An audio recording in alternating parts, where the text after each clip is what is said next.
Hello, everybody. This is the Beef and the Deuce podcast on YouTube. We appreciate you're here. Appreciate your watching. If you like it, like us what we do, subscribe, give us a thumbs up. Also, we're going to talk about some of our Twitter action over the last couple of days. It's been pretty good. We had a question out there. Beef, how's life? Oh, just life in the fast lane. Yeah. Per usual. Yeah. It's the opposite of your lifestyle, but gotcha. We're moving. We're moving and grooving. Well, you got your new golf bag, so life is sweet, right? Oh, it's beautiful. I stopped life right there and just put together my golf bag like a true loser. But I was like a kid on Christmas morning when I got that damn thing. So the house is on fire. Wait a minute. Got to put my golf bag together. The driver's not in. Okay. So let's talk about what the Buckeyes need to do to win their next game, whoever they play. I'm pretty happy with this ranking so far. What are we, 6 now? Yes. We're numero 6. That's better than what I thought we'd be. Yeah. It's hard to drop a team that big in the biggest rivalry in sports, arguably. Even though we sucked? And we looked like crap, but we only lost by 3. So on the outside looking in, it's for a fan obviously like us. We looked like shit. We played like shit, and quite honestly, the team that entire week was just shit. So of course we expect them to fall tremendously, but 2 top 5 wins really, really helps your resume. It does. And again, you lost to your rival by 3. Yeah, but anytime you look at Ohio State score and you go 13-10, that just automatically sucks. We're also used to this team putting up. It's not like 38. Points. It's not like 38-35, and you go, it's close. Well, yeah, especially during the urban era where we're going into overtimes and. Yeah, this is like Woody. Curtis Samuel has to save the day. This is Woody Hazy era stuff, Yeah. 10-7.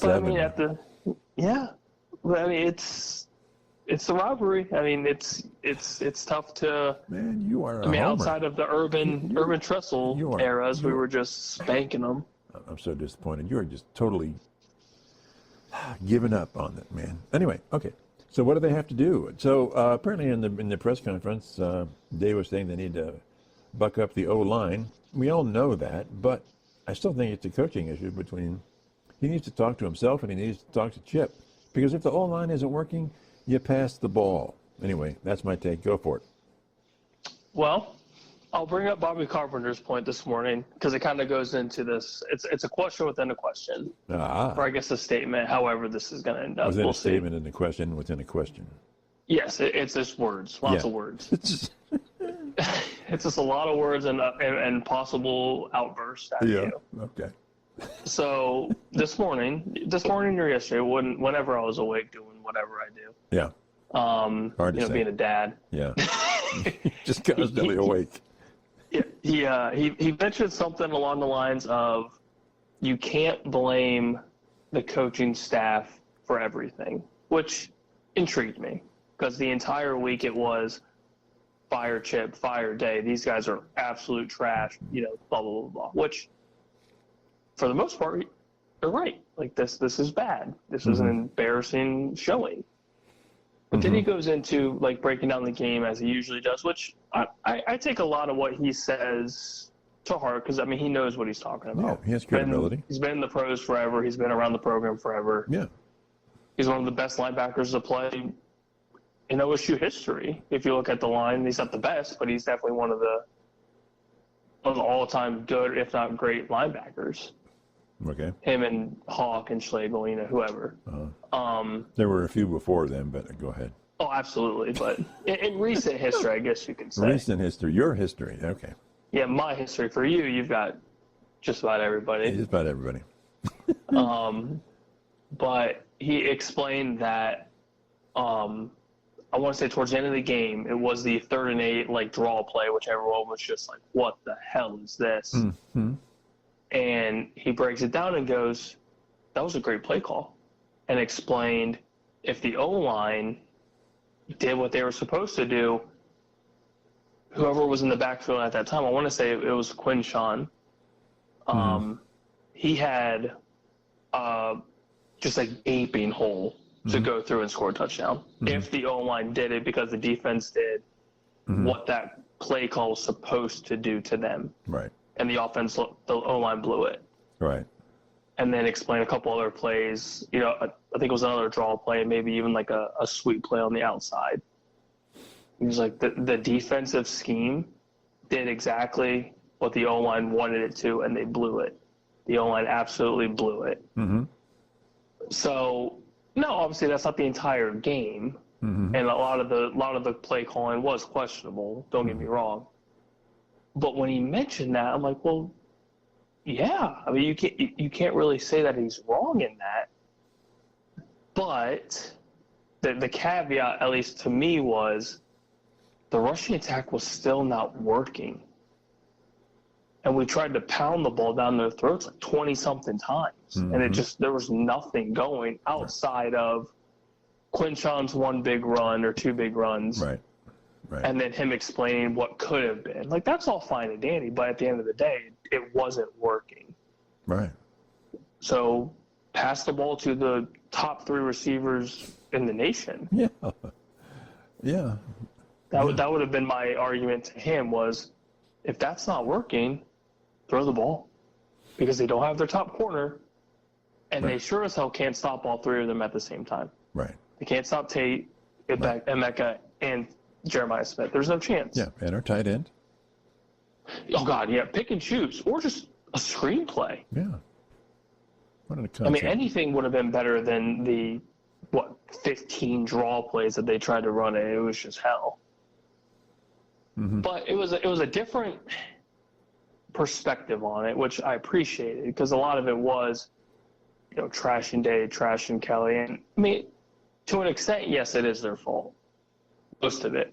But, yeah, the O-line needs to do their job. And they suck. The O-line was absolutely terrible. Yeah. Hinsman under center is god-awful, which just shows how good Seth was at center. And now with him being out, that's massive. But who do you put in there? That's the question of the next couple of weeks is what is this? What is Day gonna do? Because at the end of the day, this is his decision. Right. He's the HC. Like you have all these coaches, that's all fine and dandy, but like at the end of the day, you check mark what's best for this program. Right. So yeah, I don't know. So I really don't know. If you're center, and I'm assuming that a lot of the problem was the long snaps were not very good. So put the quarterback under center. Yeah. And that eliminates a lot of the issue. Just go from there. Go to under center. They've been doing that for decades now. It works. Get the guy under center, and your running game will work a lot better. Will work a lot better. But I'd be very curious if that is what they do, because at least it gives the O-line, I guess, more time but less time to hold whatever blocks that they need to do. Yeah. And then with Will Howard, just the short to intermediate passing game and then the occasional deep ball. We've said that for years now. Who doesn't even matter who's under center. Yeah. Short to intermediate, and then just break apart the defense with a couple deep balls. Keeps them honest. I feel like it's so simple. Yeah, we have so much firepower to go deep and mid and deep. I mean, it's just the draw play was a good idea, but as you say, the running game wasn't working. The line wasn't working, so don't do it. Oh, this is a great idea. Yeah, but it hasn't worked all game long. So try something else. I mean, adapting is, I don't know. It's still coaching to me. That's, hey, what a great, draw it up great. Didn't work. Okay. Yeah, at the end of the day, I mean, the fan base is correct. And even the sports analysts, it was a piss poor performance of coaching, and Michigan is starting to become, if not already became, Ryan Day's kryptonite. Every head coach has a kryptonite, regardless of who you are. Like Bill Belichick, one of the greatest NFL coaches in history, Eli Manning was his kryptonite. for some reason couldn't beat Eli Manning. Hence a 0-2 record. Who was Urban Meyer's kryptonite? I don't know if I'm supposed to say this on the podcast. I will refrain. Okay. But I don't know if, well, I guess it's not a specific team, but teams that you should beat and just didn't. Like some of the upset wins, I think, Michigan State was one. It's just bad losses, but you can't really specify a team, but that's typical.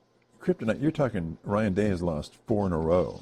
Yeah, I don't know if Urban has a kryptonite. He doesn't. Yeah, I mean, sure you're going to lose. I don't know if Jim Tressel does outside of getting out of the run pass. Yeah. But outside of that, I don't think they truly had any kryptonite or any sort of like fear. Like I feel like Ryan Day is just scared of losing to Michigan and not wanting to win. I feel like there's a massive difference. There's the will to want to win, and then there's I don't want to lose this game. Like I'm scared to lose, but I'm not like fighting to win. Well, I don't know. All he had to do was adapt. And all Chip Kelly had to do was adapt. The running game isn't working, and we've got the best outside game in the sport. So why don't we do that? Even if it was just additional, like or implementing more screenplay or more like quick outs or swing play, something just to like keep the defense honest. Howard wasn't doing a good job. He was not. It was definitely the worst game of his season by far. If you're going to throw wideouts, you need to zip the ball. He wasn't really. Yeah, don't loft it or underthrow it like a loser. We don't need an arch. We don't need a little float here. It just seemed in the Oregon game and in this game they were just, especially in the Oregon game, but they were really fast. Oregon was just sitting there waiting, like the ball's going outside. We have 3 guys out there waiting to tackle the guy. It was just like embarrassingly bad.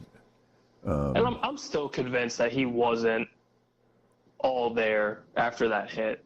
Like I don't think so. I'm convinced that had a lot to do with it. And if that's the case, it goes right back to coaching. You are not good to go in. Right. And at least if that's the case, granted, yes, it's still a loss to Michigan. If Devin Brown went in, played the rest of the game, and we still lost, yes, it's a loss to Michigan. But you're down your starting quarterback, and there's a little bit of understanding. I'm not saying there's a lot, but you're down your starting quarterback, your backup came in, and the rest is history, basically. Again, not saying it's, a good reason to lose to Michigan. Yeah. But I think any quarterback you put in from that Ohio State had on the sidelines could have thrown downfield balls and gotten receptions and touchdowns. Could at least have gotten one more touchdown. We did nothing. Minimum. And I also don't think if Devin Brown, or I do think, if Devin Brown goes in, he's not afraid to throw the ball. No, he's a slinger. So I would have been very curious to see if we could go back in time. Yeah. Throw Devin Brown in that, right after Will Howard gets destroyed. If that game is any different. Yeah. And I think it would be. Yeah, I think it would be. I think if Devin Brown goes in, the likelihood of us winning that game is a little bit more. Because he's not, the Missouri game was different in the bowl game because he got hurt. Yeah, that was. But I do think. Well, like the last interception, was it the last interception? He tried to Ibuka, and it was just thrown 3 yards behind him. It was terrible. It was just a terrible throw. Just terrible. All the throws were terrible. The one that went almost pick 6 was a terrible throw. Terrible throw. It was the first pass of the game. You guys got to be kidding me. And there's 3 defenders around there. So he's just not seeing something. I don't get it. Anyway.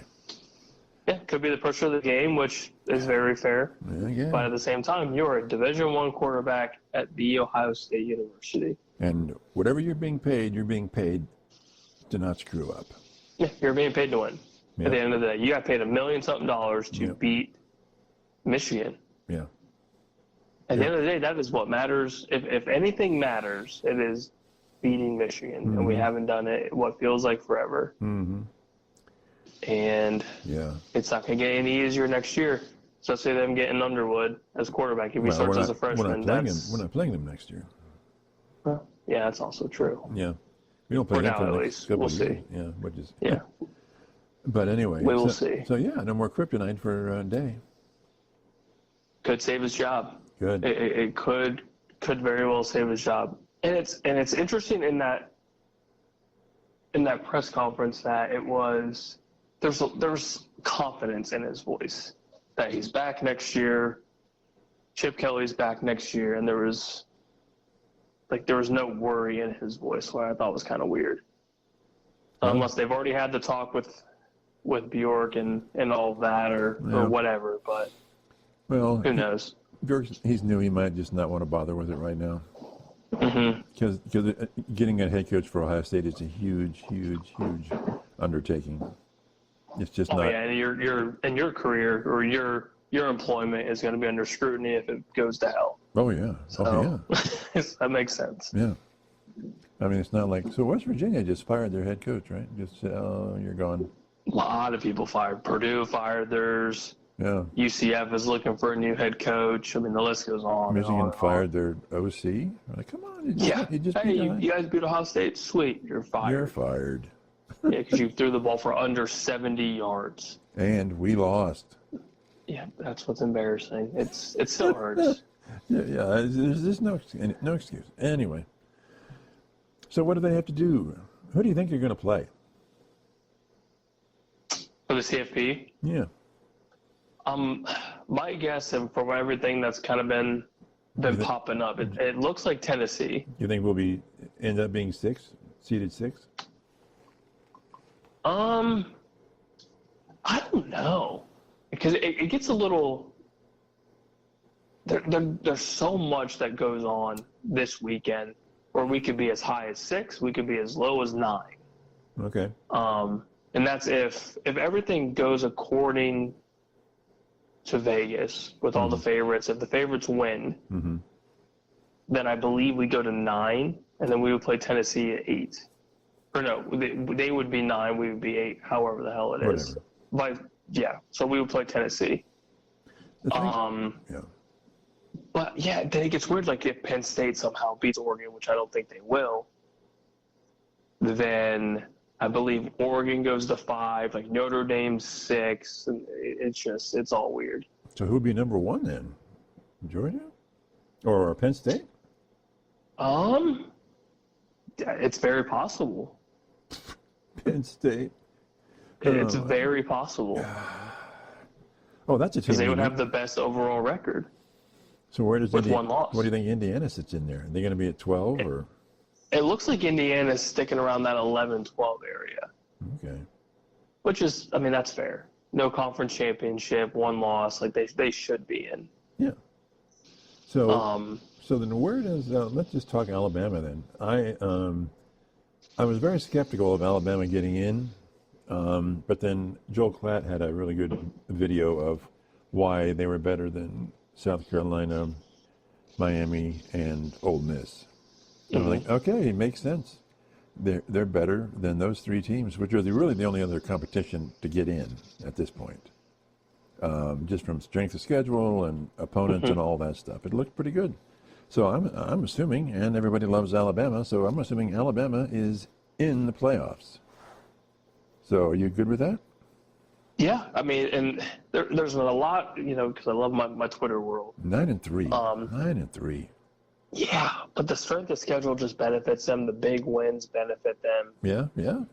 And overall, like Miami's strength of schedule is atrocious. Their defense is awful. Terrible. And your only benefit to anything CFP related is that you would have a Heisman candidate leading the front. Yeah. Like that's all you have. Like, I know Cam Ward's out there like saying they're better than, all the teams that are supposed to make the CFP outside of them. But Miami is just not good, and they're on a 2-game losing streak. Right. And they've looked bad in these losses. Yeah.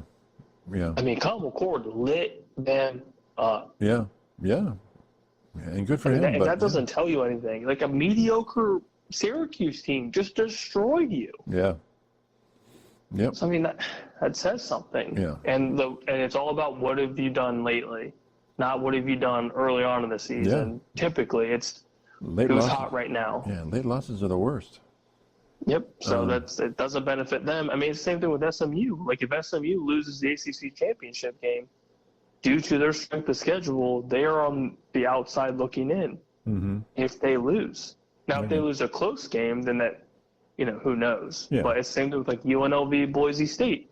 If UNLV somehow upsets Boise State, does Boise State still get in? Like that's another question. I was just going to ask you that.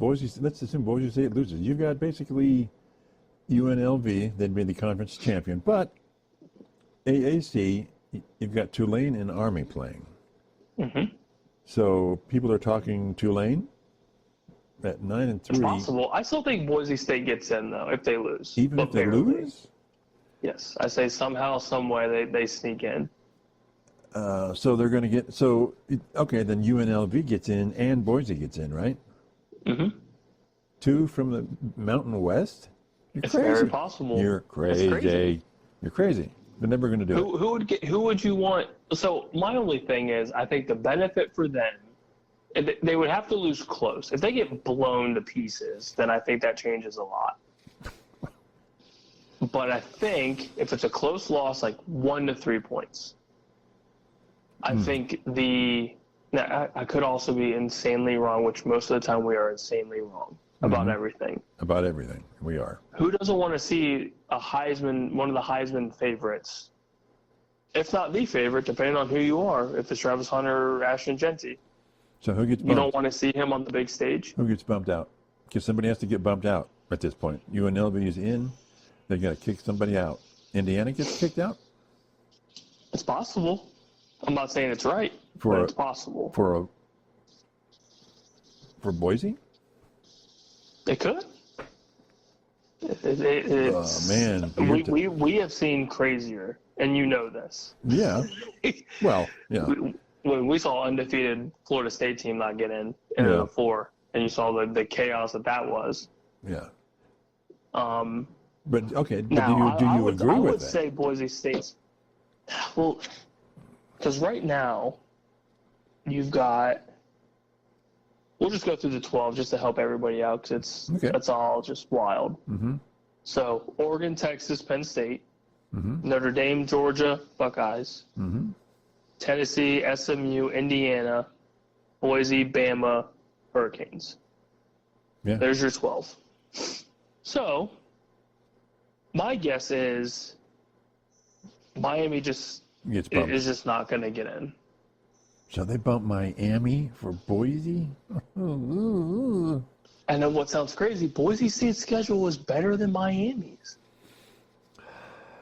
I feel like Miami has one of the worst strength of schedules in the country. They do. So that doesn't help them at all. I don't agree with them at 12. No, I would put, especially after South Carolina's win against Clemson, I would put them at 12. Absolutely. Put that. I mean, you could argue Ole Miss at 12. Yes, you could. I think. And I think that's why. That's why if you're going to have to bump. So you'd bump out Miami. Well, if you bumped out Miami, then everybody else could stay there, right? And you just put Boise in instead of Miami, right? Mm-hmm. Yeah. So they would just be the 12 seed playing whoever 5 is, which I don't think is unfair. Because their loss outside of the conference championship was a 1-point loss to, or what, 1 or 3 point loss to Oregon. Yeah. Yeah, 3-point loss to Oregon at Oregon. Mm-hmm. That's not a bad loss. That's actually a very good loss in the grand scheme of things. It's almost a win for them, yeah. Yeah, so that's huge. And then if SMU loses, I mean, they probably get bumped out too.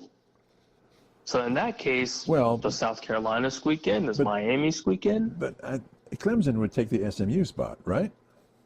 Yeah, so they would basically flip-flop. Flip. So there would be no. They would just flip teams, because SMU. Yeah. So Clemson gets in. SMU's probably out. Yeah, then they'd be out. So we're still looking basically at dumping Miami and bringing in Boise. Mm-hmm. And then depending on what happens in the ACC, if SMU loses, South Carolina benefits from that big time. Ole Miss benefits from that big time. Yeah. So you don't see AAC, you don't see Tulane or Army getting in? No, I don't think so. I do not think so. Just the teams ahead of them. Because then, I mean, obviously Notre Dame's going to be in, especially at 4. They're a lock at a Right. But they're at minimum 5 seed. But they're an at-large team. They would be Tulane and Army are fighting for the 5th conference champion spot. Yeah. So. Yes, that'd be tough. I feel like it's tough for them to get in. Yeah. Yeah, I would. You still have to deal with the Big 12 champion too. Right, and if UNLV wins, then they would be in. I just go with UNLV. Well, we'll see what happens. So really, the wild card here is. So let's say Boise wins. Then what happens? Does Miami stay in? Do you still keep Miami in it if Boise wins? That's tough. Yeah. I mean, if everything stays status quo, then yeah. I mean, so I don't think there's going to be. I mean, there'll be a little bit of movement if Georgia upsets Texas, but that's just seeding. Like the teams are still going to be in. Yeah, that's just moving around on the top 12. Yeah. And what about? Yeah, what about Arizona State, Iowa State? I think Arizona State will win, but then they're in because they're the conference champion. Yep. Yeah. So that's an automatic for them. Then Iowa or whoever would be out. Yeah. Yeah, it looks like Miami's saving grace will be if everything stays the same. Like if SMU wins, if Boise wins, Arizona State wins, then those teams that are currently in the top 12. Well, actually, no. Hold on a second. Would Miami get bumped out from the Big 12 champion? No, because they're automatic. Okay. Yeah, those are automatic. Okay. Those won't move. Miami's going to be a wild card team. Yeah. So, yeah, I mean, they would have to hope that everything stays status quo. So, okay. And that's their benefit. Texas beats Georgia. Georgia has 3 losses. They're still in? Mm-hmm. Yeah, because straight the schedule. So you've got 2 SEC teams with 3 losses, and they're non-conference champions in the play. Man, that's bias, baby. That's SEC bias. You got top 15 wins against Clemson, Texas at Texas, number 7 Tennessee. Just saying. I mean, it's. The strength of schedule is insanely beneficial, regardless if you win all of them or if you lose a couple. So then, I'm hoping that in turn helps these bigger teams like the Ohio States, like the Notre Dames, like Texas, Georgia. They schedule these harder games early because you can afford a loss or 2. Yep. So how does Indiana? What's Indiana's kryptonite to get bumped out? What has to happen? I mean, there would have to be a lot of chaos, I think. Just quick glance in the 12 right now. Yeah, I mean, there would have to be just upsets. Because that, in turn, like a UNLV upset, that gets a little murky for those bubble teams, like Miami, like the Indianas. Well, but UNLV's in automatically, so they don't. Theoretically, UNLV winning doesn't affect Indiana or Miami or even Notre Dame because they're all wild card teams. So would they bring? I wonder if Indiana's a lock. Well, I think they should be, but the thing is they don't play, so they're just sitting there like Ohio State and Miami, and they're just looking at what's going on. So I'm trying to look at these matchups and see what would knock them out. What sort of I don't think anything could. I mean, Oregon, Penn State's not going to change anything about Indiana, right? Yeah, that just changes seeding. Yeah. I don't know how. If Indiana, what are they? 10 right now? Currently the number 9. 9. See, I don't know. I don't know how they get. I don't know how Ohio State gets bumped. I don't know how Indiana gets bumped. I certainly don't know how. Yeah, I think a lot of the bigger name teams that have been in there for a minute are going to be fine. So I'm not terribly worried with Indiana losing their spot because I don't think they. I mean, there's always a way, but I don't think that they can. Well, I mean, but they'd have to bring in somebody else. They'd have to bring up South Carolina or Ole Miss or. Yeah, I mean, something. if anybody's fighting for, or if there's a seed that's going to be fought for hard, it's definitely 11 and 12. But when you think about it, since Ole Miss and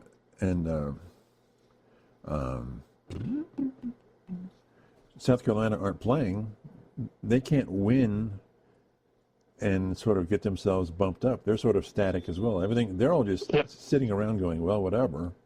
Yep, they're twiddling their thumbs watching conference football Saturday. So they can't impress anybody this weekend because they're not playing. Mm-mm. So it's tough. So if Boise wins, your Miami Hurricanes are in the playoffs, right? Mm-hmm. Yeah, if everything stays what it is, I mean, it looks like Miami's in, and that's it. Yeah. So it looks like the top 12 right now is going to be the top 12, right? Mm-hmm. It just gets, obviously the Big 12 champion gets in. Yeah. Automatic bids get changed, but. Mm-hmm. So Penn State at a 2-loss, you think that, okay, if Oregon beats Penn State, and let's assume they do, they're still in with a 10-2 record, even though Ohio State beat them? Mm-hmm. Okay. Okay. All right. Yeah. It looks like they're locked in. I don't see any way because nobody else is playing. Right? Yeah. I mean, that's how I see it. And of course we could be insanely wrong, but yeah, I mean, the current state of how everything's looking, you would have Buckeyes against Tennessee, Penn State against Arizona State, the 5-12. Mm-hmm. Georgia at 7, Indiana at 10, Notre Dame at 6, facing Bama at 11. So here it has Miami out because of the Big 12 champion. Wait a minute. And then your 1 through 4 is Oregon, Tennessee, SMU, Boise. So that bracket has Miami out. Then who's in instead of Miami? At 12, it's Arizona State. 11's Bama. 10, Indiana. 8, Buckeyes. 9, Tennessee. And Penn State's 5. But how does Miami, if Miami remains at 12, how do they get bumped out, though? Why are they not in? In other words, you know what I'm saying?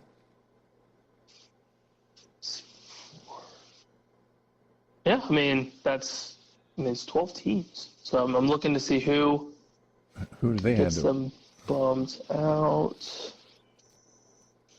Let's see. Arizona State's in. Texas is in. Yeah, because the Big 12 champion just bumps them, I guess. They don't get an automatic bye. But so you have your top 4. But the Big 12 champion all has an automatic bye. In other words, their place is set. In other words, if they win, they're one of the 4 that's in automatically. So, and it doesn't. At that point, it would be best overall record between them and Boise and the ACC. So all of that's like best record if you win your conference. And then them having the worst record out of those 4, it would basically date back towards like best overall record amongst the teams that aren't conference champions. But there's 5 automatic bids. 5. Yep. 4. So Arizona State still gets their automatic bid. They just don't have the record to get into that best 4 for those buys. Is how it's looking like. But you're saying in this bracket that you're looking at, Miami isn't even in there. Nope, because of what it explains here. Then who's in there instead of Miami? Let's see here. So according to this latest ranking, so you have Oregon, highest ranked conference champion, obviously. Texas second, Penn State at-large pick at 3, which, wait, that doesn't make any sense. This is all messed up. Okay, so they have it bolded here. Okay. Oregon, Texas, SMU, Boise State will be your buys. Mm-hmm. The top 4 conference winners. Yeah. Yep, so Boise State would be 4th highest ranked conference champion, seeded 4, obviously. So Arizona State And then when you go to Big 12, you would have 5th highest ranked conference champion, right, and then seeded 12th. That's how they're explaining it. But how does Miami? But I don't understand who. If Miami isn't in this, but they're in the top 12 right now, who replaces Miami? So my guess is it's Bama. Oh, So Bama would get in ahead of them. But Bama's already so. But Bama's already in. I'm confused. So they're not putting Arizona State at the 12th rank because they're currently 15th. So if they win that, so when they win the Big 12, there's their automatic bid, but they don't have the records. They don't have the record better than the 4 that already have the bye. So they squeak in at 12, and then they explain like the at-large pick basically up until that 12 seed, which is Arizona State. So so whoever the Big 12 champion is, it automatically bumps Miami out. Yes. So they're listed as the first team out. Ole Miss is the second. South Carolina is the third, according to these rankings as of today. But Ole Miss and South Carolina aren't in. Yes. So anyway, let's move on. I'll try to figure this one out later. It's a little confusing for sure, but that's how the NCAA like college football bracket is explaining it from their site. Okay. All right. Okay. So you post a question on the X a couple of days ago? How did that go? Look, it kept me awake. I lost a lot of nap time on that one. Yeah. So in the top 5, outside of Ohio State, could Ohio State beat either of these teams? Oregon, Texas, Penn State, Notre Dame, Georgia. Right. A lot of people the responded. answers were pretty split. Yeah. They were pretty split. You've got some that say absolutely not, which it's hard to disagree because what we just saw was the bad Buckeye team. And then So they were saying that Buckeyes couldn't beat any of those teams? yeah, even Penn State again. Oh. Which I was like, oh, okay. All right. That's different. And then you have some where they know what this team can be, which this team can beat any of those 5. It's just a matter of which team shows up. Right, Do we get right. the team that narrowly lost the game against Oregon that looked arguably better than Oregon? Or do we get the incompetent play calling interception machine that is Will Howard, Chip Kelly, and this Buckeye team from last Saturday? Yeah, even Feinbaum says Ohio State still has the ability to win the national championship. And that's Feinbaum. He's an SEC guy, right? Oh, he loves the South. Right. He's not a huge Buckeye fan, but yeah, but he's like, hey, they've got the talent. They can do it. yep. If everything aligns the way that we know it can, then yes, they can beat any of those teams. We've seen Georgia be very mediocre. We've seen Texas be very mediocre. The top-ranked team in the nation damn near lost to Wisconsin. Yeah. Well, yeah. And Notre Dame has a loss against a MAC team. And Georgia can get, at least per half, can be one of the worst teams in the half. Yeah, we've seen Georgia get absolutely throttled by Georgia Tech and barely won that game in 8 overtimes. Yeah. So, yeah, there's a lot of hope for the Buckeyes. It's just which team comes out. Is it Michigan's Ohio State matchup, or is it the team that we've seen all season that has produced a stupid amount of points? Yeah. The thing about the Michigan game was, I called 10-10 at half, and you're killing me for it. But that would not be an unusual score for Ohio State at halftime. But then in the second half, like everybody predicted, Ohio State would just pull away. And that just didn't happen then. At that point, it just didn't. So the first half was bad, but it's not unusual. Yes. It's the second half that just sucked. Yeah. No points. No points at all. Points. So here's a big question for you then. I just thought about it. How short of a leash is Will Howard on in this next game? Will they yank him quick? No. They let him do Michigan game again? I don't think. I mean, if that does happen, maybe. If he's But playing, I don't see that offense happening again. but if it happened once, it can happen again. It can absolutely happen again. And you're saying you would leave him in to the detriment of the team. I mean, I feel like it's unless you are Nick Saban and you just yank Jalen Hurts, you throw in Tua or vice versa, whatever, and you win the national championship. That is so rare. That is so unbelievably rare and ballsy as hell. Yes, he adapted. He adapts. Yes, I mean, and obviously that's why he is probably the greatest college football coach ever. Yeah, without question. Maybe. Yeah, just maybe. Who's better than him from a college standpoint? No, there's nobody. I think it's him. I think it's him by a mile. Yeah. At least 2 miles. We'll give him a lot. Give him 2 miles, okay. Yeah, I'll give him 2 miles minimum. So. But yeah, I don't think he will. I think it's more of, okay, again, if this isn't working, adapt. Do something that's beneficial to Will Howard. I mean, they're not also going to yank this dude and they paid him all this damn money. I just can't see it. I hope to see it if it happens. So if it happens, which I don't think it will. All right, I enjoy your optimism. I'm here for you. Yeah. So another commentator he admittedly said he's not an Ohio State fan, but the conversation was about Ryan Day and who is Ryan Day as a coach. And he brought up. He said when they hired him as the head coach, who was Ryan Day? Nobody. He said when they just a coordinator. Right. When Nick Saban went from Michigan State to other colleges and he won and he went to the pros and he came back, and everybody knew who Nick Saban was.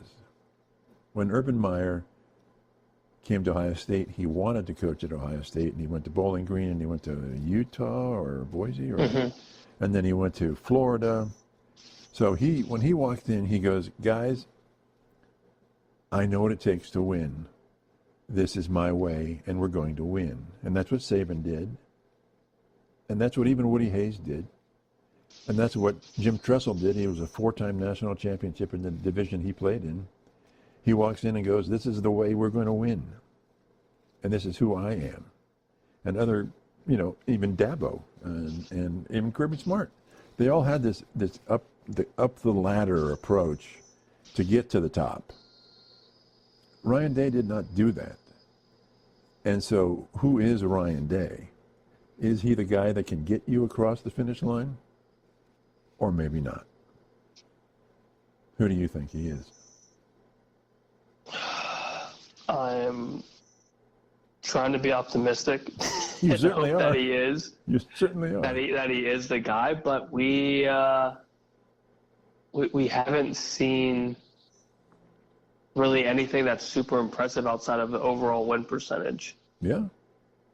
And a lot of those wins are just, very mediocre Big Ten teams. Well, it's a lot. He's a lot of wins. It's a lot of wins. Yeah. He came within a field goal of beating Georgia. Which I still think, even though it's a loss, that's probably one of his best games. Yeah. Coaching-wise of his career. Yep. So, I mean, But I know you can't keep the dude on potential, but I mean it's a very tough coaching career to kind of figure out because you go off the Michigan record, the CFP record. He's also been to a national championship. Granted, we lost. Mm-hmm.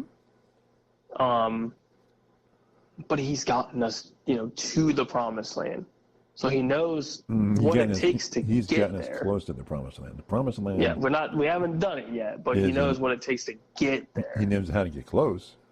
Yes. So it's tough to figure out whether or not it's worth keeping him around. Obviously, it sounds like it's probably going to happen at least for one more year. Mm-hmm. But I think he has what it takes. I just think he has a kryptonite, and that's Michigan, and that's not the most ideal kryptonite to have in this city. But I think if he wins a national championship, maybe that's what it's going to take if we keep losing to Michigan. But why didn't he? He can do it. He can do it this year, but he's never going to have a team that's as good as this team right now. Never. So yeah, probably not. Probably not. Okay, you are Mr. Optimistic. Yeah. Probably not. It's so tough with all the recruiting that's happening. They just signed St. Clair from Belfont, so you never know how that's going to end up. Right. They've got a top and five. the team that's going to be around that kid, who knows? Yeah. They got a top five recruiting class this year. Top 3, top 4, whatever. Yep. But yeah, as of right now, with no outside anything yet, this is one of the best teams that OSU's put on the field, if not ever. Yeah. But yeah, I mean, there's no excuse. And the defense. I mean, and they can do it. They can absolutely win the national championship with this team. They just need to get their shit figured out, get the coaching figured out. Yeah, but they absolutely should have beaten Michigan. Yep. And there's just no. Yeah, absolutely. There's no denying that. It's inexcusable. Anyway. Yeah, there's no denying that. We can cry over this forever. Yeah, but I mean, the team is built to win a national championship. Yeah. And it starts Sunday when they get the rankings. It's game time. All right. So let's hope. All right, we're going to go.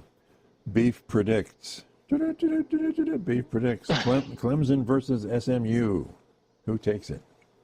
I'm gonna go SMU close. Oregon, Penn State. It's the Ducks. Yeah. Definitely the Ducks. Texas, Georgia. Gonna go Texas. Yeah. Iowa State, Arizona State.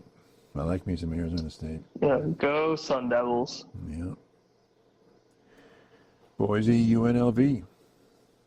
You know it's go Boise. For you, go Broncos. Go Smurf Turf. Go Smurf Turf.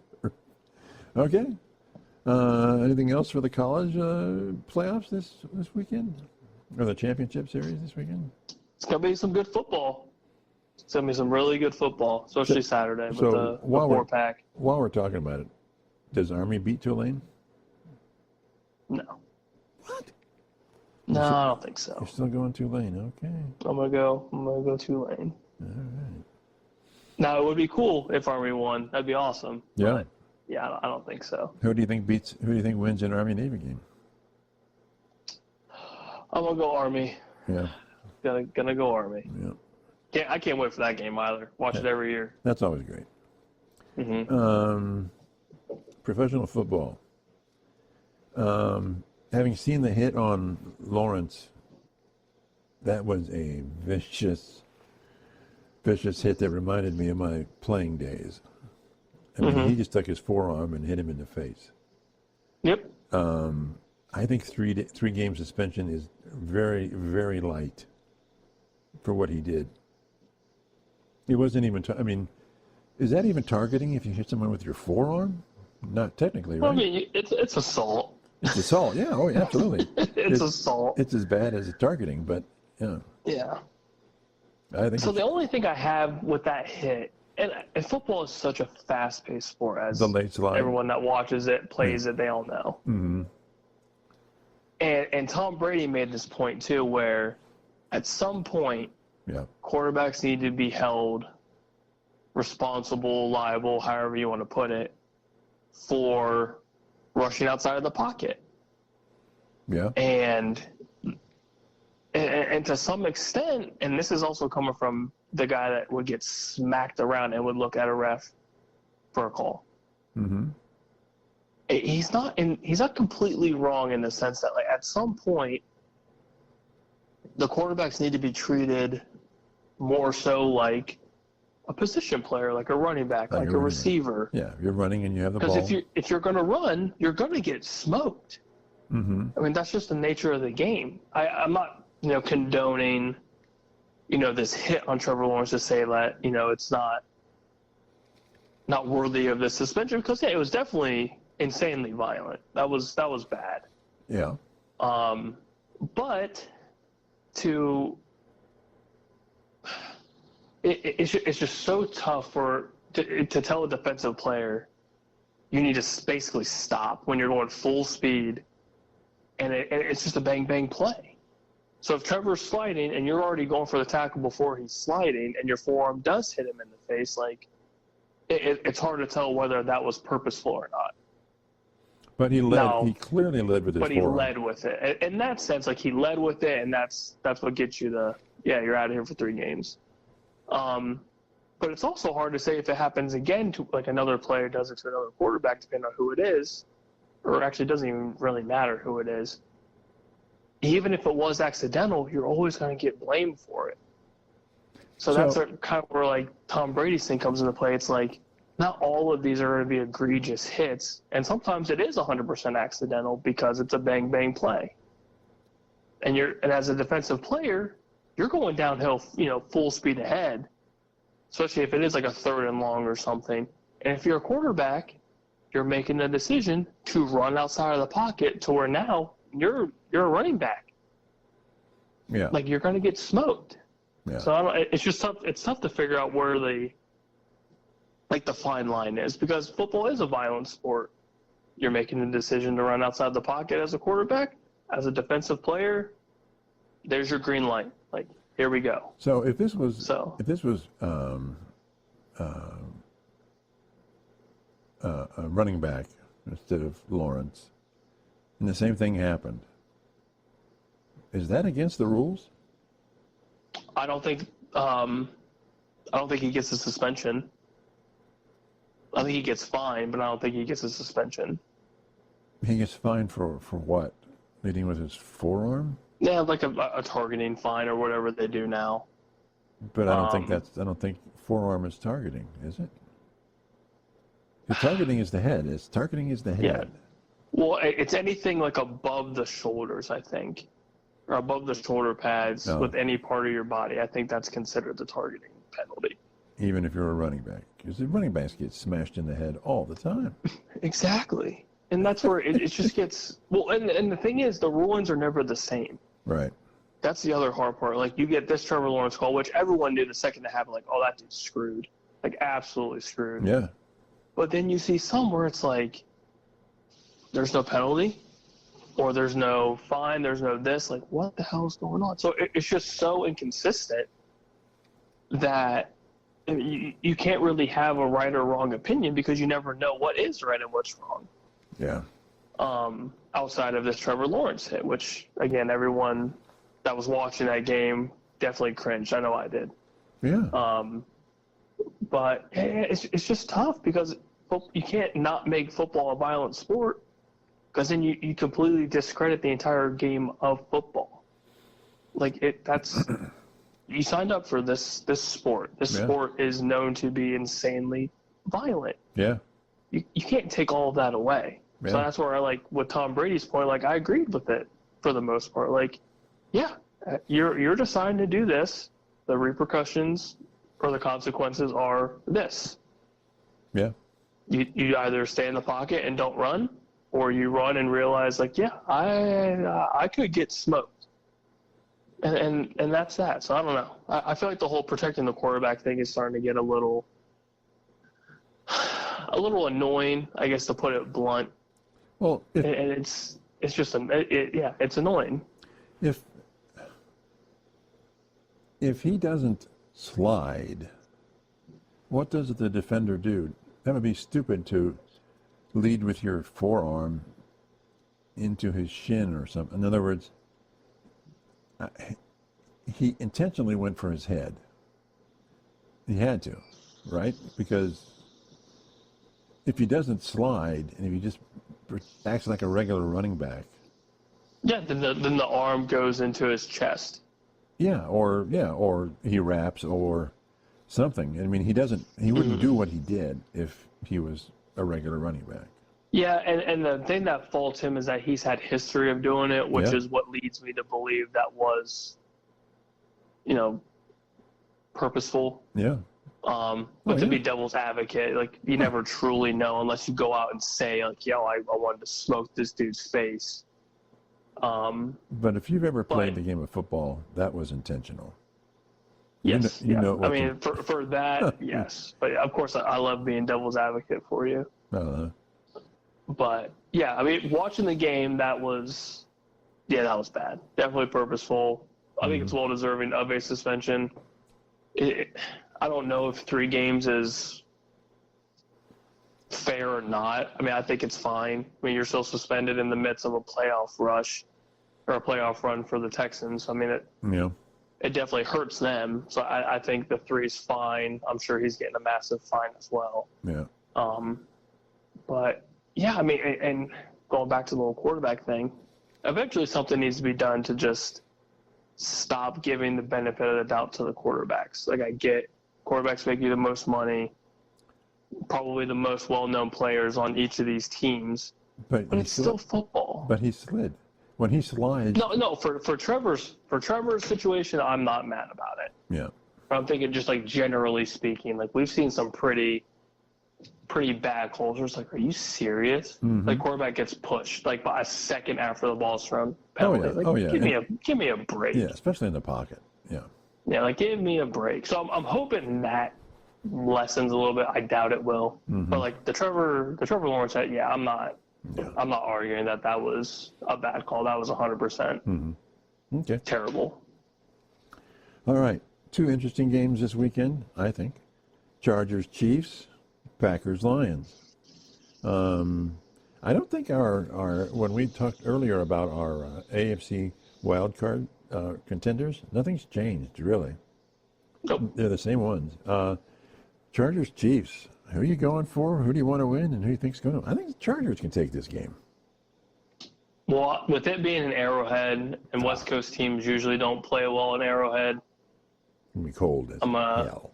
Yeah, it's going to be cold. Cold. And I mean, you know how cold Columbus is right now. It is bitter. Yeah. So yeah, I'm gonna go Chiefs home and the benefit of the weather. Okay. Packers Lions. No, I can't wait for that tonight. Oh, can't wait. I'm gonna go Packers tonight. Why? You're a Lions guy. I know. So I was listening to Pat McAfee just a little bit ago before we hopped on here. And the Lions are down. They're injured. Basically their entire defense. Yeah. They're playing with backups on the defensive side. Yeah. And there's this little guy for the Packers named Josh Jacobs, who's been playing some pretty damn good football. Yeah. But the Lions outscore people. They just kill them on the scoreboard. I do see a very high-scoring game. I mean, the over-under right now, I believe, is 51.5. I think that's low. Yeah, I would take over if I'm a betting man, which I already have. So don't worry. Yeah. But yeah, I mean, the Packers are playing well. Detroit's obviously playing well. I think the downfall for Detroit is going to be that defense. You're playing with a bunch of backups. Yeah. Bunch of backups. Yeah. And the Packers and Matt LaFleur plays very well in December. That was the other thing. Matt LaFleur in December he has an insane record. I can't remember the record off the top of my head, but you're going Packers. Yeah, I like the Packers, and I like it close. I think it's a high-scoring, close game. Packers pull it off. Interesting. Okay. Interesting. So, bonus question for you. Where does Vrabel go next year? Bears. Ooh, I think Chicago. There's a bunch of troll accounts that are popping up all over Twitter saying that Ryan Day is going to Chicago, which Ryan Day I is kind going of to find Chicago? fun. Yeah, I find it funny. It's all a joke. Why would he do that? I highly doubt he would do that. But I like Vrabel in Chicago. I think they would be stupid to not look at him if he wants the head coach again. We assume that he wants to. Yeah. Who knows? Once you've done it, it's in your blood. Yeah, I think Chicago. Nobody in the college can. No, I mean, nobody off the top of my head really jumps out to me. Like, if I'm Chicago, I'm not going after Lincoln Riley. And you don't think? I like Vrabel. I think I do. But you don't think any college team's going to make a run at Vrabel? I don't know if he wants to coach college. Yeah, that's the thing. I guess nobody's really come out and said, we're looking at Mike Vrabel for this position. Yeah. Or Vrabel's looking at this college for, whatever. Yeah. I don't know what marquee jobs are open. I think Chicago's solid for him, especially with that history. Yeah. And then him being a very intense head coach, I think that'd be awesome. Yeah. Yeah. I think that's what that team desperately needs.